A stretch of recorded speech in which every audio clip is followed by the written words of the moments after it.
And I can't take one tip. Like a black leather with a fringe, check it off a hinge. Like a door swinging, round and round and round. And I should've seen it coming, but I knew you knew what you wanna wear. Lay down, no sound, but out. 0 to 100, how the evening escalates. And I couldn't wait, it just takes a taste to make me impatient. Even when my eyes are closed, my answer know just where to go. Cause they're impatient. Ooh, ooh, ooh, impatient. Ooh, ooh, ooh, impatient. Ooh, ooh, ooh, impatient. Ooh, ooh, ooh. And I should say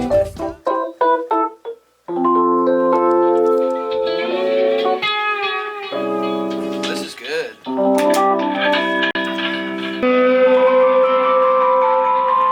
It's the DI, and then we go at the very end. It goes into the switchblade. So it goes. This is like the path of tones. This is just handed out here, and then the path ends with the delay. Normally, hits the AB, and then I go between the JC120 or the Dr. Z. I'm also under the impression if I send an engineer 3 guitar takes of DI 57, 818 on 2 amps, it's like, how much does this guy mix? It's like, let me get what I want as a picture, send it to him, and make that life easier. Yeah.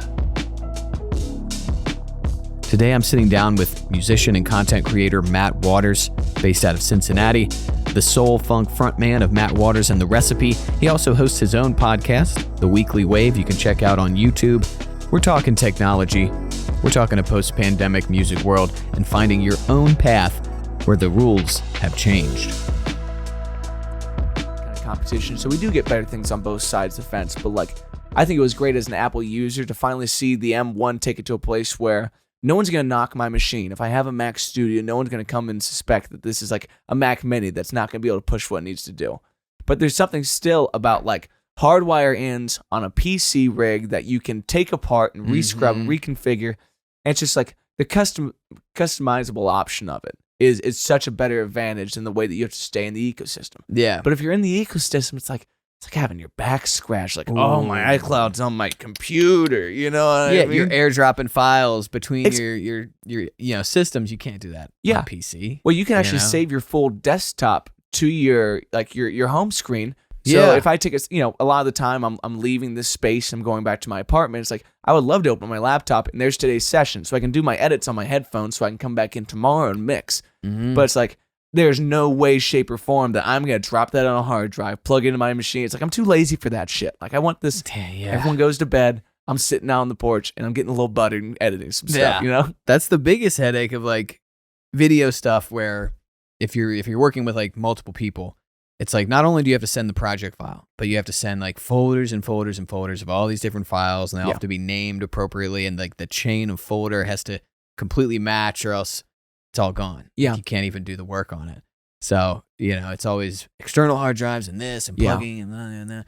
And the Macs, they took away like all the ports at one point. Yes. It was like no ports. When they're going to continue to do that, like it seems like that's their approach. I they think want the you to new buy one dongles. has more ports. Thank God. But they definitely still want you to buy dongles. Yes. Sure. Yeah. They are making too much money on dongles right now. But they did lose. What were we talking about? The lightning bolt codec. Is gone. Rest in peace. Yeah, there was something. They pushed it so hard. Yeah, but there was something past where like there's some sort of universality that has to now happen. Okay, I like that. I like the USB-C approach as well. It seems 100%. I wasn't ready to switch to USB-C, but it does seem like an improvement, and like I'm fine with getting a couple of adapters for that. Yeah, I was a slow adapter to it, but then as soon as I got a couple of them, they charge so much faster. Yes, it's so good. Yeah, and I hated having like the trees where it's like, there's my micro USB, and there's my lightning bolt, and there's my USB-C. And then we're going USB 2.0, 3.0, and things like that. It's like, so these just really aren't keeping up with what I'm trying to do. Like one thing that you touching on the folders, like the biggest thing in my mind for young entrepreneurs in the content sphere is having a systematic approach to how you save and file things. I've lost hard drives in physical and digital format, to dropping it in the water, to waking up one day and it's corrupt. It's like that shit is gonna happen. So you need a RAID system. You need redundancy built into your saving process. It's like when you can get those kind of efficiencies done so that your small business isn't at risk at all points in time from not only losing clients, but getting a reputation with clients that is unforgivable. Yeah, or priceless. Because like to that point, I had this external hard drive, but it was like an old school model too. So they didn't even make these things anymore. Yeah. Because tech moves so fast anyway. Yes. I had David Igo's, one of his EPs that I recorded, saved on here. He had passed away. Rest his soul. My cat jumps just like off of my desk, but like clips the back power cable and it drops, and like something with the USB like cracks inside. I take it to Best Buy, I take it to Geek Squad. They're like, there's nothing we can do. You could like ship this off to some service somewhere where they can like eventually recover it all or whatever. Yeah. But it's like, just like that, you can lose priceless shit. And even when I was in college, they would always say like, you need to keep projects, like important projects, in like 3 places. Yeah. Like you got to have like a RAID system, you got to have it on your machine, and you got to have like an external that you keep in like a PO box somewhere. Like, yeah, exactly. You know, they're a little crazy. They're like, well, what if the whole world burns down? It's like, well, I don't think that's gonna happen. But a corrupted file or a corrupted hard drive, yeah, you should be writing your code on rocks in case there is an apocalypse. Yeah. Fucking duh. Yeah. We're gonna lose all the code. What, Yeah. dude, what an odd thing to think that like our kids are gonna come back looking for our family photos, and they're gonna find drives and drives and drives that they can't touch because there's no cables in that life. You know what I mean? Like, how do I Bluetooth this thing? And they're like, you don't. Do you ever think about that as like a digital musician, where it's like, if the world ended or whatever, there would be no physical way to even prove or listen to any of the stuff. Like if another band of humans later stumbled upon this like weird ruin, and it's a bunch of just like these blank surfaces that they would have no idea what this is, and then a bunch of these like drives full of basically nothing, 'cause it's all just code. But it's like, if you were an artist or a musician or something like that, it's all gone. Yeah. You know, there's no physical version. But then it's like, what's the alternative? Like a record? Like a vinyl? Is that any better? Well, like, there's something about finding it and holding it that you don't even need to be able to use it to have found it. You know what I mean? Like, physical format does have that advantage, and like it will last longer. But I heard a quote the other day where it's like, in life, you die twice. You die when the lights go off, and you die the last time someone says your name, and then you are forgotten. And I heard that, and I was like, wow, I have 2 things to really prepare for. Like, that's some heavy shit. That is some heavy shit. But as people that are doing this right now, it's like, we act like this game is about what you can acquire, but no one's taking their bullshit to the other side. It all gets left in a will, in a storage unit, for a future Discovery Channel star to open up and show them your bullshit. It's like your little collection of garbage that you, like a ferret, have gathered around you throughout the course of your life. Yeah, and then you just pass away, and you didn't matter. You know, it's just like we're all gonna be forgotten and left to be what we are. So don't worry about it. You know what I mean? Like, it's not like we're gonna change it in this life. No, I want to make great art while I'm here and leave a beautiful corpse, like a 97-year-old beautiful corpse. I want to be like, this guy had calves.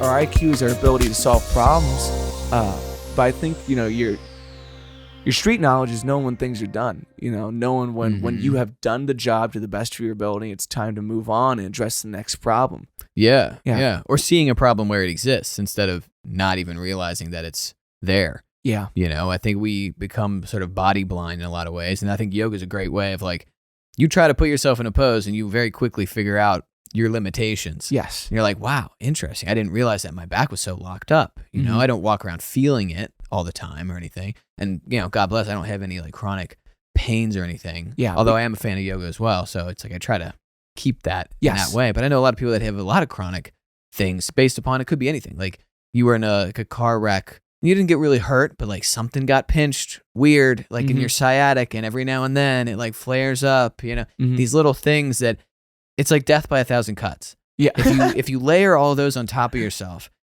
you're just constantly in a state of like fight or flight stress. Yeah. And then you can't sleep, and then your mood suffers, and then your relationships suffer, and all of a sudden you're like, but you can't see the problem. Because it's not like one thing. We're always looking for like the Darth Vader that's like the cause of it all. But it's like, no. It's a whole thousands of things. It's SpaghettiOs just covering you. This is the problem, dude. It's like you have to clean them all up. What a great like heavy meme. It's just a dude covered in SpaghettiOs. Like, this is the nonsense you put yourself through. Yeah. This is your things. Your brain on life. Yeah, right this is here. your cumulative mess. Like, and the great thing about yoga is it's an active assessment. You can say right now that you don't have any chronic aches and pains because you've gone in and found out what those things are, and you've given them love, and there's something really special in your personal life when you can utilize these tools when you need them most. Like, you ever at the end of a practice, someone tells you to relax your scalp, and for the first time in your life, you go, ah. And you never realized that you were holding that. And now when you lay in bed at night, you can say, is that my jaw? Yeah. Oh, yeah. And you can go down the body and you can give way to those things. But if you've never been walked through what it's like to turn the lights off, it's hard to, you know? Totally. Look at your favorite old person's feet and how they had to walk around. Like, when was the last time you tried to spread your toes and get in those little nooks and crannies? Like, that's a weird part of cleaning your basement. That has to happen if you want to live happily. Yeah, absolutely. And I feel like it's such a strange mental trap people put themselves in when they think by doing something like yoga, it's like not cool or something, or it somehow like destroys like part of their masculinity. Yeah. Or it's too intimidating for some reason. And I'd say I think it's even more that it's a very intimidating thing to step into. And yes, you see the crazy poses and stuff, but like if you really go to a yoga class, no one's like hanging upside down, like maybe like the star. Yeah. But everyone else is just bending over, breathing, laying down, you know. But there's a lot of humility when you get in that class, and it doesn't look hard to be, in your plank with your hands really pressed down through that front knuckle, and you're breathing deep, and you're saying, I don't know if I can hold this anymore. Oh, dude. And it didn't look difficult, but those moments of reckoning and humbling make you start to question, like what held me back from getting on the mat today? Was it my sense of bravado? Was it my sense that I'm too busy for this? Because you're not. No. Start with counting your blessings in a day, saying, like, here's my vehicle. It needs maintenance. Like, my car is leaking oil, and my car is leaking oil. You know what I mean? Like, it's actually issues. Leaking oil. Yeah, exactly. I've been drinking too much coffee. I'm leaking oil. No, my car is actually leaking oil. Now, that's a serious...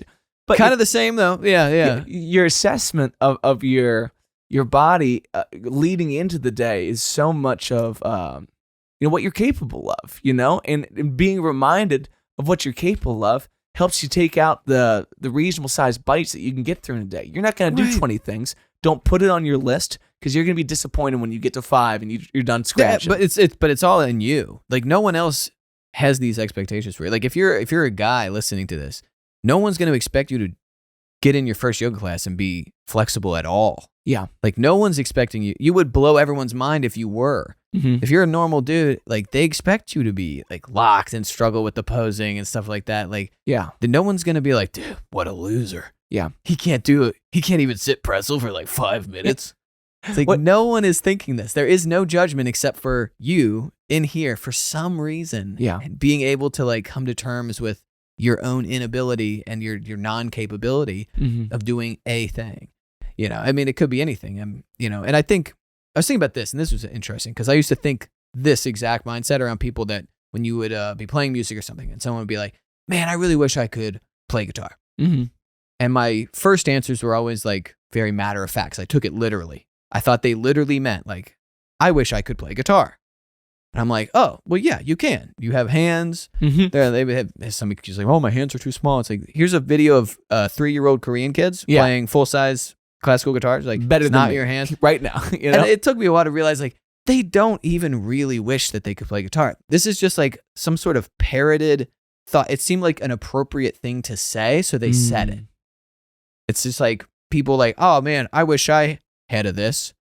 It's like, but do you really, or does that just seem like something to fill the silence? Like, are you just speaking automatically? Like, how much of what we do is just these automatic responses where we're like, hey, I'm hungry. Yeah. But if you thought for like 10 more seconds, you'd be like, I'm actually not hungry. I'm just bored. I just didn't know what else to do. Yeah. So I guess I'm hungry. I don't know. It's odd the way that we have like Sims level insert answers as our character gets clicked on. Like, you're just running your life. And a lot of people, I think we all have a little bit of the green eye. We have envy in our lives. And when you see people excelling in their life, it might open up a blind side to some voids you're sitting on. We all have voids. And there's things that we need to work on, things we need to let go of. And that's a constant assessment for sure. Yeah. But when you see someone playing a solo on a sax and they look free and they look happy, or you see an athlete that just dunked on a guy, and don't look at the guy who's humiliated and injured on the floor. Look at this guy hanging by one hand on the fucking hoop, having the time of his life up there. And it's like, you want to know what this feeling of presence and excellence feels like without the work that has led you to that. Yeah. And you saying it's as simple as putting it in your hands, like, then they have the conniption of, when am I going to end up there? When am I going to end up upside down doing these poses? The truth is, I've been doing yoga for 2.5 years, and I can't do a headstand. You know what I mean? Like, I've never even tried. That shit's so difficult. But that's not why you even started doing yoga. You know? I think, the first time you saw someone rip it on a guitar, like, that is what made you go, oh. That would be pretty cool, right? The first time I saw someone touch their toes in a way, like, I couldn't touch my toes before I started practicing. The first time I saw someone get it, I was like, wow, that's neat. Like, I want to get there. Yeah. But the progress of getting there, that has to come with, like, the fulfillment of aha moments. And, like, beginners got to love the aha moment, Where someone says, this is how you save your folders, man. And the light goes on. You're like, wow. But it's about like when you do love, when you're not just rushing to the end, it's the classic, like, oh, you got to love the journey. And yeah, that's totally true. Yeah. But the journey is made of the aha moments, and the times in between those typically suck. Like, I don't know about you, but for me, it's typically like, right before an aha moment is like the absolute worst part of the journey. It's like the boss fight. You've now like gone through the whole level. Now it's literally the hardest part of the level that you've already struggled through. And you're like, God damn, this is so hard. And you think like, oh man, maybe I've lost it. Yeah. Maybe I should give up. Maybe blah, blah, blah, blah, blah. But if you just don't, and then you beat the boss, and then aha. Mm-hmm. And then what's your reward? A harder level next. Yes. So it's like, unless you love those moments, like it never gets easier. There's no like hump, and then it's just gravy. Yeah. It's always just the next. With some nasty plateaus in there too. You're testing the heart, and like, we're all jaded to the joys of our own life. I was talking to someone the other day about, I got 2 nephews and I got 2 nieces on both sides of the family. With my fiance's side of the family, we got 2 nieces. I'm not as close with, but nice. I run amok with my nephews. I have a great time. The joys of their life, I am jaded to, because I am a 26-year-old man. I've had an ice cream before. I've gotten that shit for myself. It's not that cool. But the way they light up, the moment that I do it with them, I go get an ice cream with, it's the tits. It is the thing. And that kind of reminder of the joys of beginning is something that you can take part in. And you're jaded to that. Watching someone get their first bar chord, you are jaded to that, but it feels so good. And then your own life, when you chase this ecstasy, like, there's guys that have ran so many marathons that if they sit down after a marathon, they don't get that moment of relief, of endorphin rush and joy. So they run ultras. Yeah. And they do hundreds of miles. And you do the super hardcore marathons. Yeah. I got a buddy who plays a little bit in the band who ran an ultra recently. He sent me a picture of his cankle after. Like, this guy had calf to heel. There was no ankle. It was the most just from being compacted? Just from kicking it so hard. Running 100 miles and what that does to your body. But there's something of the mind where it's like, I got so uncomfortable and now I am done. And that joy is the best. It's the coolest, by far. Yeah.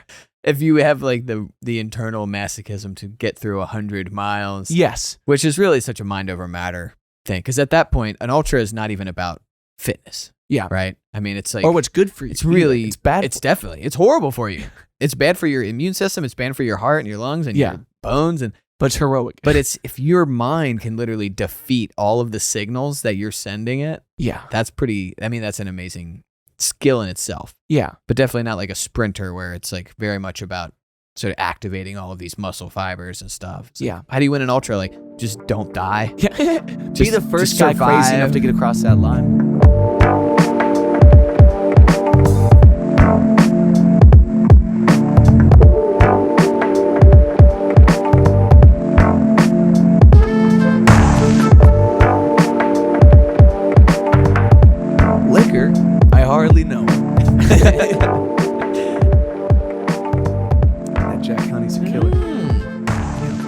Don't Super black good. out on that. It's not pretty. I lost a lot of Spinelli's pizza one night because I blacked out on that. Yeah. And my body just wasn't ready to accept the gift. You know what I mean? See, Like, I've done that with SoCo, Southern whew, Comfort. My Can't do grandma that anymore. loves Southern Comfort, and Yeah. I'm like, woman, what are you talking about? Like, I am of your blood. I have some kind of genetic disposition to your taste buds, and I don't know what you mean here. You know what I mean? It's nasty. You don't like it? You don't It's like gross. it? Man, I liked it. I used to like it before it. Were you know. a young savage? What age? Oh, this was college. Okay. Yeah. So we were also like, we were literally just trying to poison ourselves. What'd you go to college for? I went for electronic media. Nice. So basically, like this stuff. Yeah, this bag of games That I then yeah. abandoned to Yeah. be a musician for like 10 years. Nice. And then I'm like, okay, I guess I can do my job. Yeah.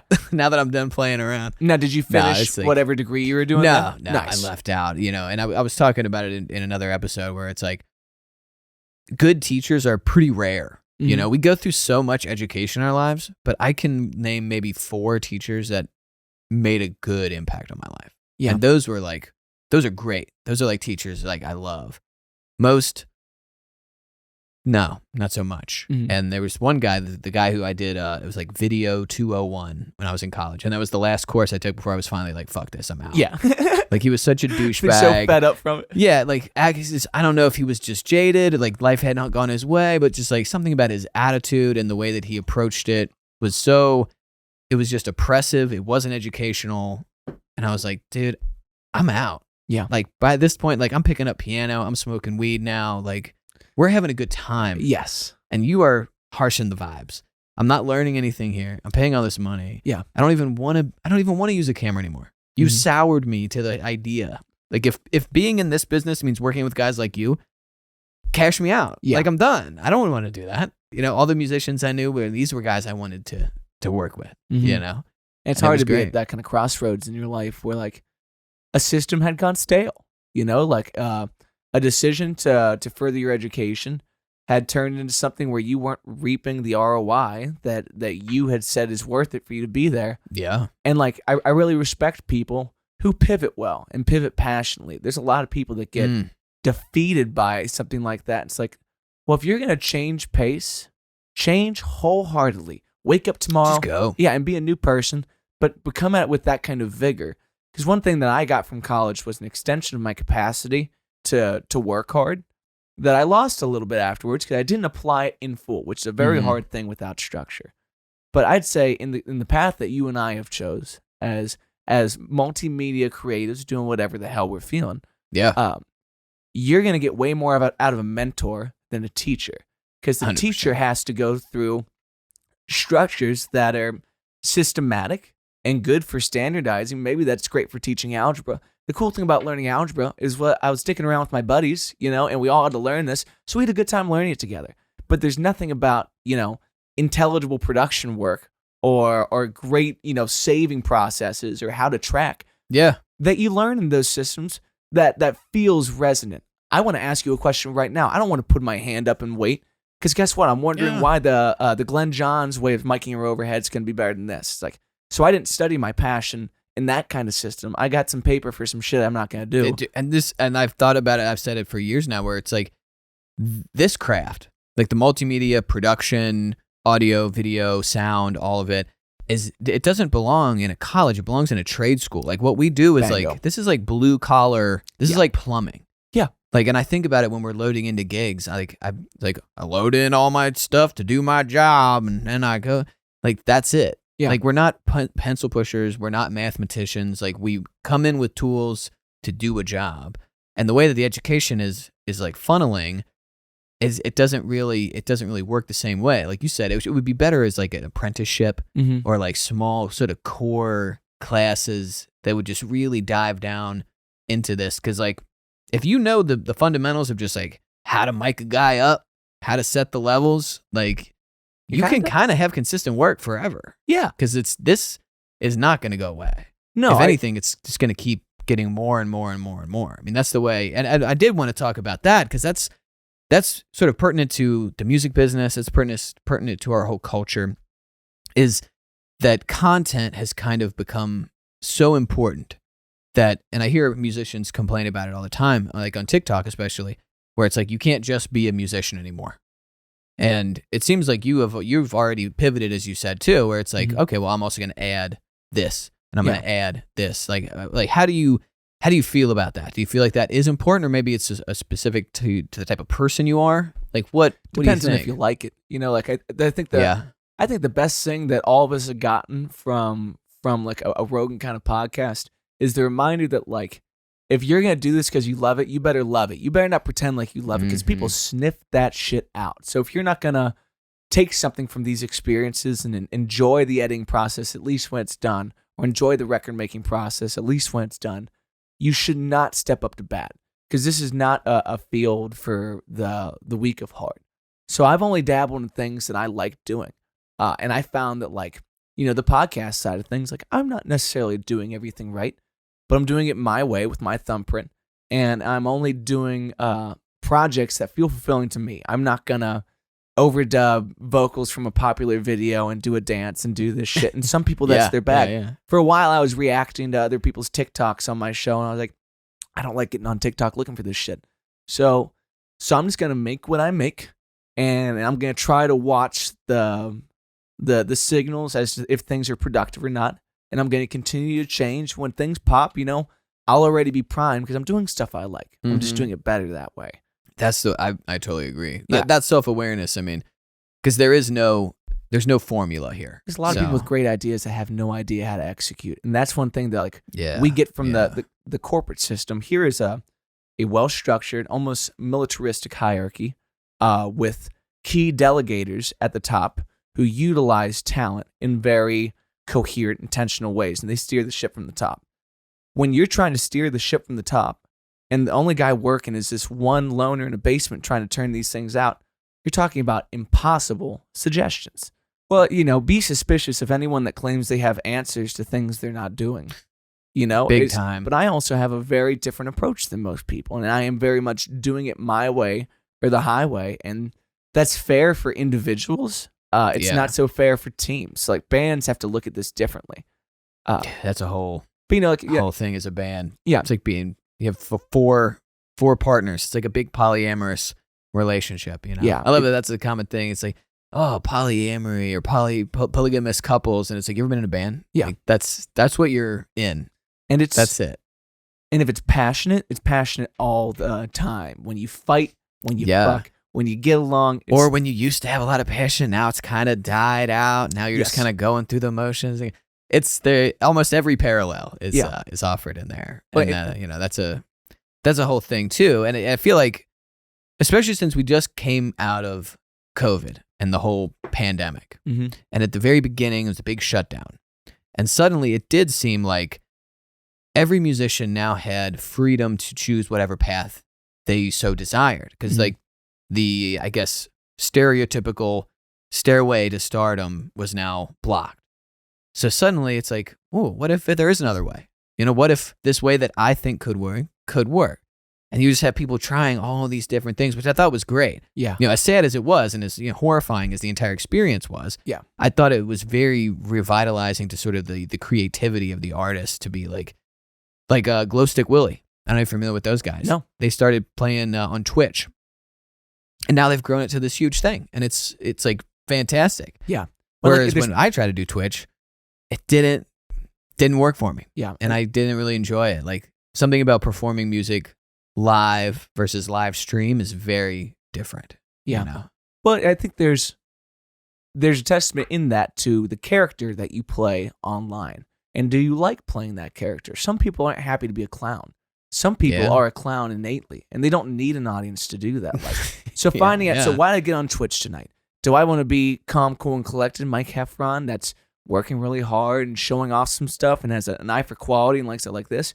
Do I want to be the reckless fucker dropping frames, banging it out, being careless, but like, that's the character.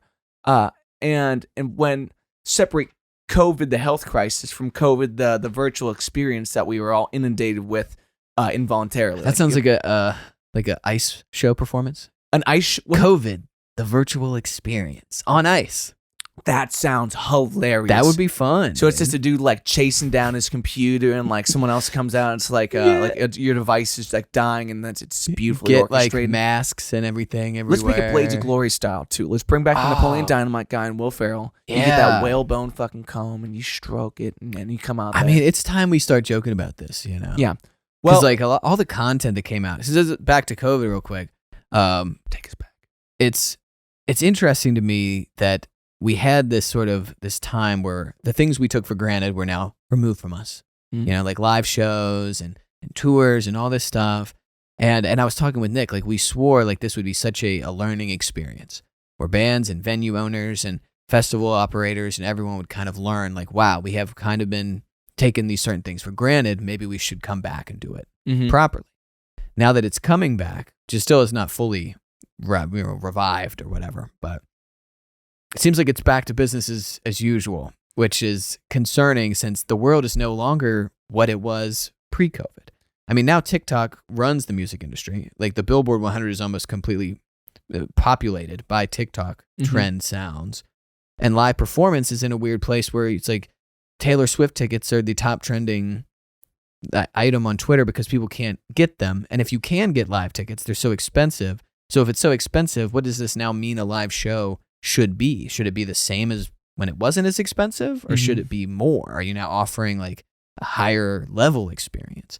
And then you have all of these sort of the introduction of NFTs, where it's like if you buy, like it was who's the guy from Linkin Park? Chester. No, the alive one. Oh, damn, burn. Shinoda, Mike Shinoda. Yeah. So he put out this NFT line with their newest EP where you can basically like own a track with this NFT. And like so a kick track or like a guitar track, like individuals. no, like like you would basically, like, it's like buying stock in like track 2. It's like, oh yeah, I own this much of track 2 based with this NFT. And now all the royalties from that track, you get like a cut just based upon your NFT ownership. Ooh. So it's like a almost different way of crowdfunding your artist. Yeah. Because it's almost like an artist is now a stock. It's Well, like I'm buying stock in Matt Waters. But And let's he back better that- pay off or I'm selling my stock to somebody else. I would argue that already existed in the shape of publishing rights. And if there's anything I learned from my heroes, it's if you give up your publishing, you've given up everything. Own your music. Own your music undoubtedly. In my life, the guys that come play on my stuff, which is my band, who I love very much, I pay them that day, and I own those parts. And we sign documents, we make sure things are clean. But 40 years from now, say someone wants to cover my song. Say my song never blew up, but someone loves it, and they're about to take it there. Yeah. They can have master copyrights, the song in its rendition, making money for you as the publisher without having to be involved in that. But if you've NFT'd out your song, if you sold 51% of it, and those folks who own the majority share want to have this person do a rendition of it, and you're not cool with that, fucking problem for you. It's not yours, yeah. It's like taking musicians into the stock market to issue an IPO and to find yourself in a power struggle like Ticketmaster, which used to be an American firm that was committed to taking care of music-going customers, to now being an international body strictly concerned about profits with just no fucking backlog of how to do this for an artist like T Swift. But what happens when Kanye comes out with another tour? Is he going to Ticketmaster? I don't think so. It's like you're going to shoot yourself in the foot. Yeah. Well, the other problem is Ticketmaster then also owns, almost like an NFT, part of the venues. Yeah. So you can't even play this venue unless you go through Ticketmaster. Yeah. So they hold weird reins on you that way. Yeah. And our government is supposed to be watching for the antitrust thing, watching for monopolies, and that's not a fair game. But we as consumers, like, there's something to be said where the top 100 is based off of TikTok. I would argue most of those TikTok viewers, most of those streamers aren't butts and seats at your show. So talking of them like they are market potential, like actual customers for you to pursue, is actually a quick way to spend all your time making no money off the things you've rendered from your work. Which, I mean, possibly. Do you think there's a way you can turn it into money, though? Like you could turn it into... if there's systems that allow you to make money. And the problem is other people are making money off your back at that point. Like Spotify is going to pay you based on how much traffic you bring to them, not how many streams you get. You know, like they're gonna Really? think about it. There's artists that are getting massive payouts from these companies because they're first in line to get their cash, okay? Or else they're pulling it off of it. They have more leverage than you and I do. So this isn't about per play payment. This is about bringing traffic to them that you are compensated for. And that's why that sliver of a penny gets smaller and smaller. And you're not going to lose that if you're selling albums off your website. Now, are people going to listen to that as much? Absolutely not. Yeah. You're not in the convenient place of there. So you gotta play by the rules in some places, but you also gotta look at like what is real and what has potential for you. So I don't need a TikTok audience to have a live music audience if I target the live concert going individuals. Yeah, totally. Yeah. And then when it comes to materials, my monetization of my products, whether it's merch or physical copies or buttons, is based around those people that are actually there for active supporting of me, you know, and what I can ask of them. Because these other streams are far more fickle. Yeah, I can make money when ads start going on my YouTube videos. Cool. Is that going to pay my bills? Not for a long time. Because I had to be... And they'll kind of feed each other too. You know? So it's hard. But it's like, if you're chasing the viral stream, the only thing you have there is views that maybe you can monetize. Yeah. So I'd say go for the immediately monetizable stuff, because we're small businesses that need to be paid ASAP Fergie, and this might follow if you do it. But you don't need the TikTok world to be obsessed with you. No, I mean, it depends. I think it depends on who your audience is. Yeah. You know what I mean? Like who's like the Matt Waters fan? Like Fuck if you I could, know. You know, no, you gotta know. Like if you could describe like not a specific person, but maybe like the archetype of like a Matt Waters fan. I would say people with some musical inclination, people who played growing up or something like that, people that like analog band sounds, who also like a little bit of the ass shaking, a little bit of dancing, but it's not like in the EDM world. So pseudo jam band lovers, you know. Kind of jigging. Yeah, jigging. Yeah. I'm going to hold on to that. It's not gigolos, jigging. Yeah, that's a dangerous one. You might want to not hold on to it. I shouldn't have even said that. It's okay. We can bleep it out, and we're just going to pretend like that didn't happen. Yeah, who knows what I said at that point.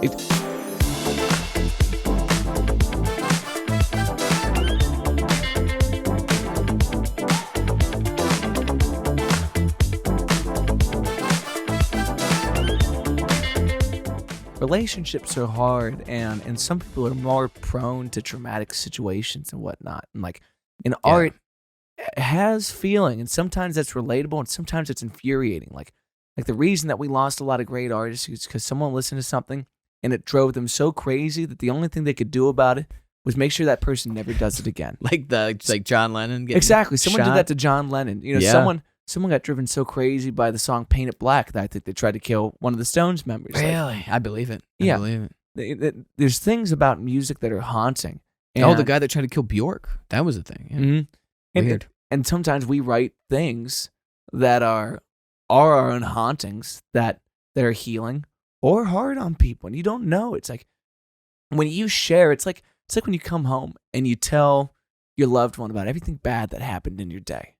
Sometimes that provokes them to be able to bring up something that they weren't going to bring up, and you commiserate, and you find resolvement in that.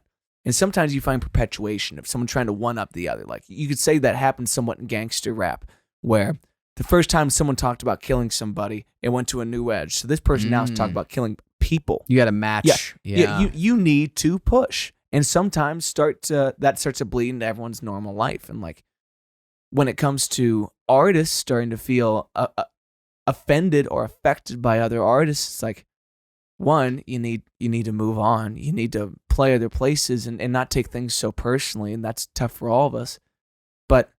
But see how unhappy this has made you, and choose not to drink from that well no more. Yeah. Or let it, like you were saying, like it can directly affect your own art. Mm-hmm. Just from your need to push, you know? Because if you push the envelope so far where eventually you are saying things you don't mean. Yeah. Because you're simply saying it for a reason that's not based on you. It's not based on your expression. It's just based on trying to one up somebody else. Yeah, and you'll progress. Now, if past someone that tries to kill you, though, that's a good sign. You should write a great song after that, and you should go after what made that guy want to kill you. I think you should write a song so good someone wants to kill you. and they do a little bit better. And then you become like this James Bond musical character. Can you imagine if a guy just had TikToks of assassination attempts and he was just like a jiu-jitsu master? Oh, whoa, yeah. Imagine if Afro Man was disarming people sneaking on his property. Like, I'd be in. That for was life. pretty cool. Afro Man he can throw people. Really? I watched him throw that hold one. on. You know, don't bring this up. No, I like Heffron, man. I don't have any problem with him. I think he did the right thing. Well, she should have not been in his face. Fair enough. You know? And everyone has the space for self-defense, but like that's what I mean. And I'm sure, have you ever been on stage where someone, like some drunk person is like trying to get up like all up in your shit? Dude, it's so infuriating. Yeah, there's something really fun about throwing someone off stage if people are going to catch them or if you know they're not going to be hurt.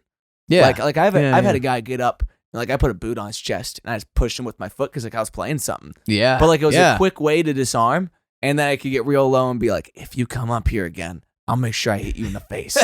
Like I will sacrifice my body for the best drop kick these people have ever seen because I'm a WWE fan. Like I know what it means to go top rope, and that's a drum riser. Like I will fly it. I would love to see from a top rope, dude. Still Matt playing. Waters with the elbow, dude. Breaks guitar. Dude, you bring the guitar down. No, I'm kicking them, but I'm still trying to do some stuff up here. And like, yeah, I'm starting to suck at that point. But like, watch me line this up. Yeah, they did. I remember a Nirvana show where like they did that. It was like some bouncer was offended by something Kurt had said to him or something, and so he the whole show was kind of falling apart. And like I think it was Kurt that was pissed about his monitor mix. Yeah, and so he just kind of like bangs his guitar into like the monitor board on the side of the stage because he's like, you know, he's a diva. Yeah, that bouncer then just like jumps on stage, like hauls off, starts punching him. Kurt's like bashing him in the face with his guitar. That was when Dave Grohl just like leaps from the drum kit like a pro wrestler, like straight onto this guy, tackles him into the crowd. That's amazing. It's like, you know, sometimes you got to have a little self-defense. Dude, and you got to set some boundaries for people. You know, there's definitely more, you know, less violent ways that you can do it than hauling off and just haymakering a drunk girl right in the face. Yeah. But sometimes you want to make an example so that people might, you know, figure out that there are certain places and things like, you know, you can't climb into the Harambe enclosure at the zoo. Actually, you know, bad can. things that happen. kid climbed right in there. No, don't tell me you can't. Like, he just did that. Well, yeah, right. And you can climb up on the stage, but there's reasons why you should not do that. That's tough. Like, making a lesson of somebody is only a lesson for them. It's not a lesson for you. And, like, any chance that we can de-escalate things, you should always de-escalate things because, especially in bars like we work in, it's like, it's a dangerous game. Yeah. And that's how we lost Dimebag Darrell. You know, that's how we lost John. It's like people are just living their lives and they're affected by your art in a way that became uncontrollable and then became violent. And bars are those things. Like I saw a sign on a door I was playing the other day saying, "Bikers welcome, no colors." And I asked the bartender, I was like, "What's no colors mean?" They're like, "That's biker gang affiliation." It's like, don't come in here with your gang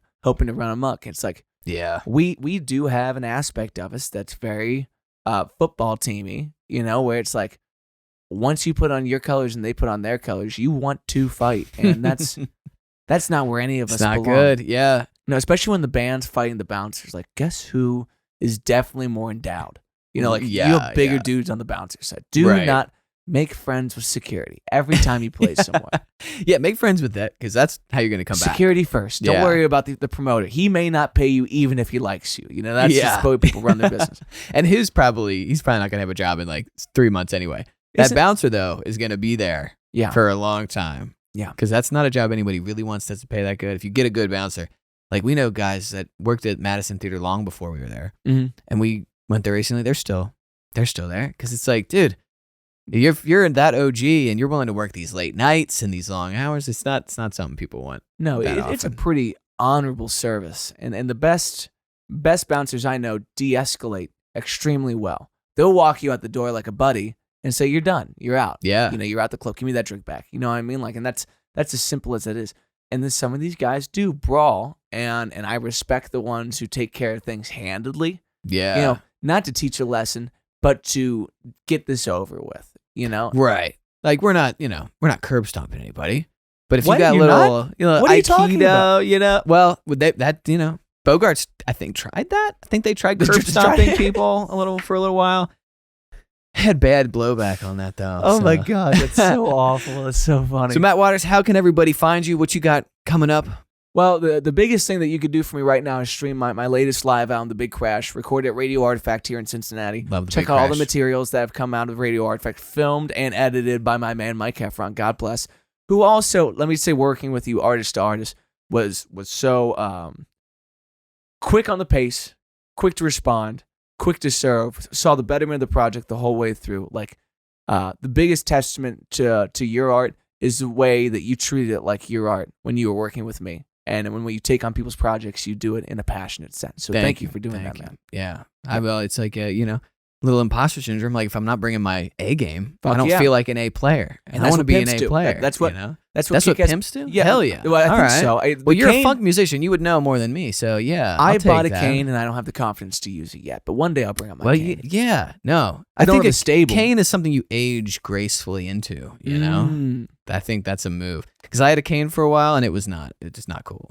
No. Are you sure this wasn't a crutch? Were you having? Well, yeah. Okay, what'd you do? I got blown up by my vape in my pocket. You still use a vape after you got blowed up? Dude, I don't let things get in my way, you know? You don't see many veterans carrying around one of those little like ground planted bombs. Like you're carrying around. Dude, the veterans device that- love grenades and you know. Not the guys who got blowed up by them. Probably not. No. No. That astounds me. See, That you- I get back up, I dust myself off, And- I go and to you the do the burn same unit, I mistakes that get you right did the back first out there. I repeat my mistakes gracefully. You know. Yeah, absolutely. Well, But where do they find you? Where's your social media choice? Where do you want people to follow Matt Waters? I got kicked off Instagram, so I don't, the best What? place to come see me is in person and give me a hug initially. You know, like well, how say do they what up- find out where you are? Facebook? MattWatersMusic.com. MattWatersMusic.com website. Yeah, best Yes. place to go for everything will always be the website. You can Cool, always cool. reach out to me on any of the platforms. On Instagram, now I am Real Matt Waters, and everywhere else, it should be Matt Waters Music. Okay. But, you know, it cool. was a wrench in my game. I got kicked off of there without being told what I did. I applied for the appeal maybe 40 times with different. I got different emails. I have a different legal name than my stage name. I have all these things going on. So I send in different information thinking it'll get sorted out. It never did. And if there's anything we should know about these platforms that are great to utilize is you don't own that stream. 100%. And you should always connect to your customers on a multimedia basis, knowing that one day MySpace is going to fall off the face of the earth. TikTok is going to stop being supported by the Apple Store. Whatever's going to happen is going to happen. And the best place to have people is in person. I like that. Website especially. Yes. Email. Get a hold of this guy. Check out Matt Waters Music. Bang, bang. Thank you, Matt. Thank you. Appreciate it, man. First episode. We got a name for this podcast? Spit me some ideas real quick. Nah, we'll figure it out. Okay. All right, we'll see you guys. Peace.